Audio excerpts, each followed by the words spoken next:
Assalamualaikum warahmatullahi wabarakatuh. Perkenalkan, nama saya Muhammad Fajar Arya Ramadan.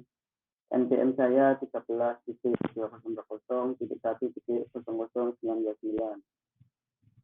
Saya berasal dari jurusan Sistem Informasi, dan di sini saya akan mempresentasikan hasil dari proyek UTS pengantar teknologi informasi dengan tema Internet of Things.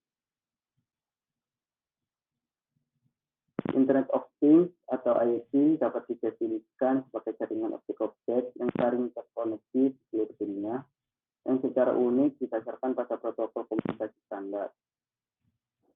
Gampangnya, IoT adalah aktivitas manusia dengan benda atau benda dengan benda seperti sensor, robot, platform, cloud yang terhubung melalui protokol komunikasi standar untuk menerima atau mengirimkan informasi.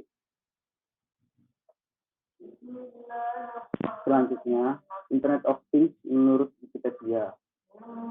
Internet of Things menurut Wikipedia adalah jaringan objek fisik benda yang tertanam dengan sensor, perangkat lunak, dan teknologi lain untuk tujuan menghubungkan dan bertukar data dengan perangkat dan sistem lain melalui internet.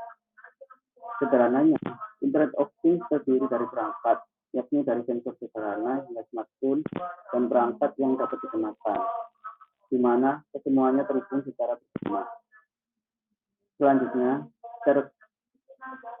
Internet of Things menurut Telkomyot.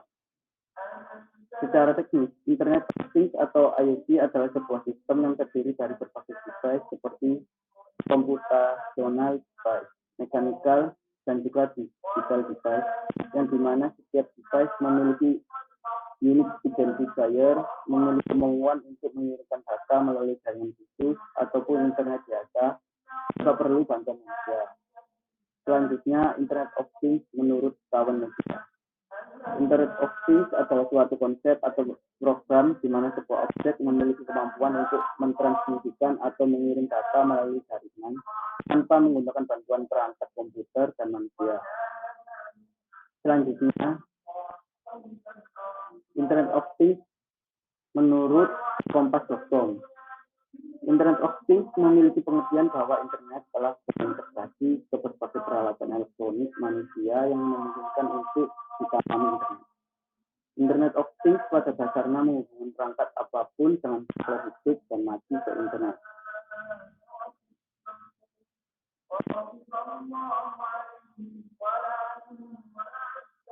Berikutnya, cara kerja Internet of Things. Cara kerja mengacu pada 3 elemen utama pada arsitektur IoT seperti yang pertama, barang fisik yang dilengkapi modul IoT. Yang kedua, perangkat koneksi ke internet seperti modem dan router Wi-Fi seperti pada rumah. Yang ketiga, store data, sensor tempat untuk menyimpan aplikasi berserta database. Seluruh pengguna barang yang terhubung ke internet akan menyimpan data tersebut dan terkumpul sebagai big data yang kemudian dapat diolah untuk dianalisa baik oleh pemerintah, perusahaan, maupun negara asing untuk kemudian dimanfaatkan bagi kepentingan masing-masing.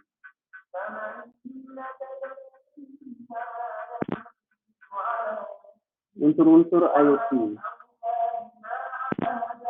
Yang pertama, Artificial Intelligence. Artificial Intelligence atau dalam bahasa Indonesia berarti kecerdasan buatan merupakan sebuah penemuan yang dapat memberikan kemampuan bagi setiap teknologi atau mesin untuk berpikir menjadi smart.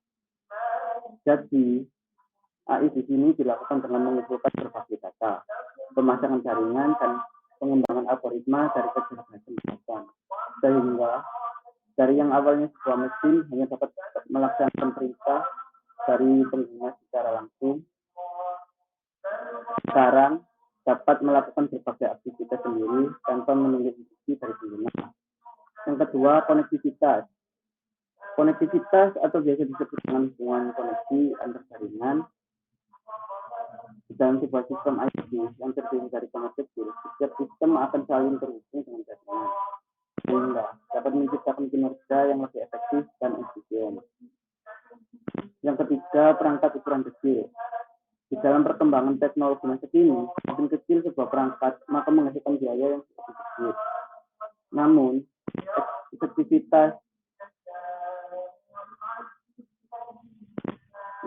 efektivitas dan skalabilitas menjadi sedikit tinggi. Sehingga di masa yang akan datang, manusia dapat lebih mudah menggunakan perangkat teknologi berbasis IoT dengan nyaman, tepat, dan efisien.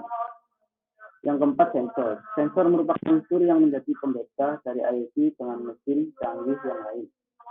Dengan adanya sensor, mampu untuk mendefinisikan sebuah instrumen yang mana dapat mengubah IoT dari jaringan standar yang cenderung pasif menjadi sistem aktif yang terintegrasi dengan dunia nyata. Dan yang kelima, keterlibatan aktif. Banyak mesin modern yang masih menggunakan keterlibatan secara pasif. Namun, yang menjadi pembeda dari mesin yang lain, IoT telah menetapkan metode paradigma aktif dalam berbagai konten, produk, serta layanan yang tersedia. Selanjutnya, area atau bidang Internet of Things meliputi industri, logistik, medical, building, transportasi, energi, laut, dan agrikultur.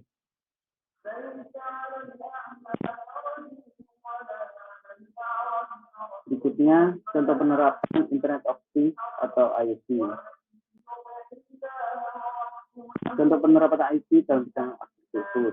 Ada robot irigasi yang bisa mengisi kadar air tanah, memberi informasi pada pusat irigasi untuk membuka atau menutup irigasi sesuai dengan kadar air tersebut.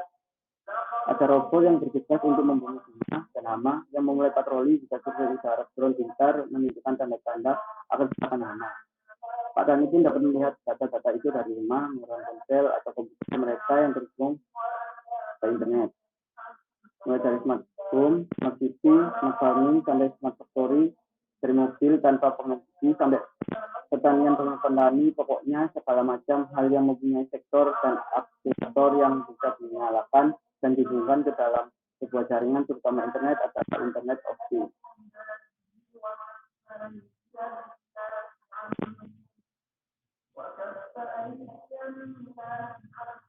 Setelah mengetahui mengenai contoh Internet of Things, berikutnya masuk pada pembahasan mengenai manfaat Internet of Things. Menurut opini saya, manfaat IoT dapat dibagi menjadi tiga bagian. Manfaat IoT yang pertama adalah memudahkan dalam proses konektivitas antar perangkat atau mesin. Semakin koneksi antar jaringan baik, maka sistem perangkat dapat berjalan dengan lebih cepat dan fleksibel. Manfaat Internet of Things yang kedua adalah tercapainya efisien kerja. Semakin banyak konektivitas jaringan yang terbentuk, semakin kecil pula jumlah penurunan waktu untuk melakukan tugas, sehingga aktivitas dan kinerja manusia menjadi lebih terbantu dengan adanya IoT. Manfaat IoT yang ketiga adalah meningkatkan efektivitas memonitoring kegiatan. Dengan menggunakan Internet of Things, efektivitas untuk mengontrol dan memonitoring sebuah pekerjaan menjadi lebih mudah. Selain itu, teknologi cerdas juga mampu untuk memberikan rekomendasi atau alternatif pekerjaan yang lebih mudah bagi pengguna. Sekian dari saya. Apabila banyak kata-kata yang kurang jelas, mohon dimaafkan. Assalamualaikum warahmatullahi wabarakatuh.